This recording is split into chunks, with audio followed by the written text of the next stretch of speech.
जय श्री श्याम मित्रों, मैं हूं आपका ज्योतिष मित्र पंडित हर्ष। एक बार फिर से आपका हमारे YouTube चैनल एस्ट्रो पंडित हर्ष शर्मा में स्वागत है। मित्रों, आज का हमारा चर्चा का विषय रहने वाला है चैत्र नवरात्रि 2025। जानेंगे 30 मार्च से शुरू होने वाले चैत्र नवरात्रि श्रद्धा और महापर्व के इस पर्व में भूलकर भी न करने वाले ऐसे कामों के बारे में जिनसे माँ दुर्गा हो सकती है नाराज। तो जुड़े रहिए हमारे इस YouTube वीडियो के साथ में अंत तक। जानते हैं इस चैत्र नवरात्रि ऐसे वो कौन से काम हैं जिन्हें हमें नहीं करने हैं। आइए जानते हैं मित्रों संपूर्ण जानकारी। मित्रों, सनातन धर्म में चैत्र नवरात्रि एक महत्वपूर्ण धार्मिक पर्व है जिसमें हमें न सिर्फ बाहरी पूजा पर ध्यान देना चाहिए बल्कि अपने आंतरिक स्वभाव में भी शुद्धता और अच्छाई लानी चाहिए।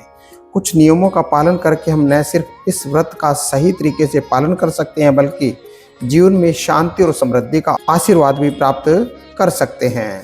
चैत्र नवरात्रि 30 मार्च से 6 अप्रैल तक रहेंगे। तामसिक भोजन, शराब, तंबाकू का सेवन ना करें।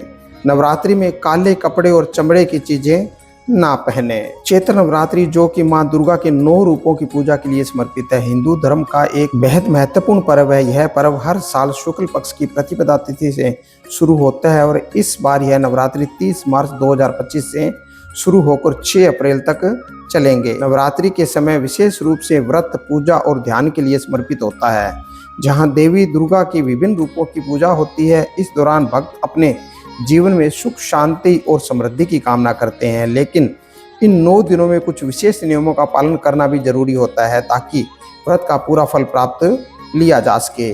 आइए जानते हैं कि नवरात्रि के दौरान ऐसी कौन सी चीजें हैं जो आपको नहीं करनी है। मित्रों, तामसिक भोजन का सेवन ना करें। नवरात्रि के दौरान तामसिक भोजन जैसे मांसाहार, शराब, तंबाकू आदि का सेवन करना मना है। यह न सिर्फ आपके शरीर को नुकसान पहुंचाता है बल्कि मानसिक शांति में भी विघ्न डालता है। इस समय सिर्फ शुद्ध और सात्विक भोजन ही ग्रहण करना चाहिए। नाखून, बाल और दाढ़ी न काटें। नवरात्रि के दौरान व्रती को नाखून, बाल और दाढ़ी नहीं काटनी चाहिए। यह समय आत्मनिर्भरता और आत्म नियंत्रण का होता है और शरीर की सफाई से ज्यादा मानसिक और आत्मिक सफाई पर ध्यान दिया जाता है। सरसों और तिल का सेवन ना करें। नवरात्रि के 9 दिनों तक आपको सरसों और तिल का सेवन नहीं करना चाहिए। यह वस्तुएं तामसिक मानी जाती है और व्रत के उद्देश्यों के खिलाफ होती है। चमड़े की चीजों का प्रयोग ना करें।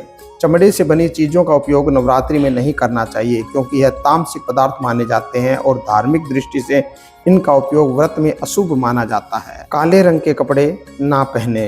काले रंग के कपड़े ना पहनने का भी नवरात्रि में खास महत्व है। इस दौरान उज्ज्वल रंग जैसे सफेद, पीला, गुलाबी या हल्का नीला पहनने की सलाह दी जाती है जो मानसिक शांति और सकारात्मकता को बढ़ाते हैं। झूठ बोलने और अपशब्दों से बचें। नवरात्रि के दौरान किसी भी प्रकार के झूठ बोलने या अपशब्दों का प्रयोग ना करें। किसी का अपमान करना और नकारात्मक बातें करना व्रत के उद्देश्यों के खिलाफ है और इस समय संयम और अच्छे आचरण का पालन करना भी अत्यंत आवश्यक होता है। रिश्तेदारों या दोस्तों के घर ना जाएं। नवरात्रि के दौरान किसी रिश्तेदार या दोस्त के घर में रुकने से बचें ताकि आप पूरी तरह से अपने व्रत और पूजा पर ध्यान केंद्रित कर सकें। इस समय आत्मविश्लेषण और देवी की पूजा पर अधिक ध्यान देना चाहिए।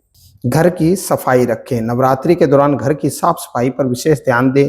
यह न सिर्फ घर को स्वच्छ बनाता है बल्कि मानसिक रूप से भी शांति प्रदान करता है।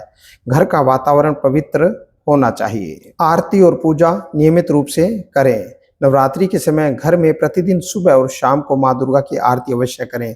इससे घर में सकारात्मक ऊर्जा का संचार होता है और व्रत का पूर्ण लाभ भी मिलता है।